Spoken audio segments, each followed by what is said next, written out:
അറിവ് നമുക്ക് ശക്തി നൽകുന്നു, സ്നേഹം നമുക്ക് പൂർണ്ണത നൽകുന്നു. സെപ്റ്റംബർ 5 ദേശീയ അധ്യാപക ദിനമായി ആചരിക്കുമ്പോൾ ഡോക്ടർ എസ് രാധാകൃഷ്ണന്റെ ഈ വാക്കുകൾ വളരെ പ്രശസ്തമാണ്.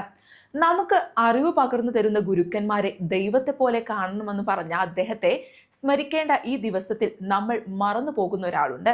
ആധുനിക ഇന്ത്യയിലെ ആദ്യ അധ്യാപിക എന്നറിയപ്പെടുന്ന ഇന്ത്യൻ സാമൂഹിക പ്രവർത്തകനുമായ ജ്യോതിറാവു ഫുലെയുടെ പത്നിയുമായ സാവിത്രിഭായ്. ഈ 21ാം നൂറ്റാണ്ടിൽ പോലും പല സ്ത്രീകളും വിദ്യാഭ്യാസത്തിൽ വിവേചനം നേരിടുമ്പോൾ 19ാം നൂറ്റാണ്ടിലുള്ള എല്ലാ വിവേചനങ്ങളെയും മറികടന്ന് സ്ത്രീ വിദ്യാഭ്യാസത്തിന് വേണ്ടി നിലകൊണ്ട സാവിത്രിഭായ് ഫുലെയെ നമ്മൾ എക്കാലത്തും ഓർമ്മിപ്പിക്കപ്പെടേണ്ടതുണ്ട്. 9ാം വയസ്സിൽ തന്നെ 13 വയസ്സ് മാത്രം പ്രായമുള്ള ജ്യോതിറാവുമായുള്ള വിവാഹശേഷം ഇരുവരും ഒരുമിച്ച് വിദ്യാലയങ്ങളിൽ പോയി അറിവുകൾ നേടി. അധ്യാപികയായി മാറിയ അവർ അവിടെയും നിർത്തിയില്ല.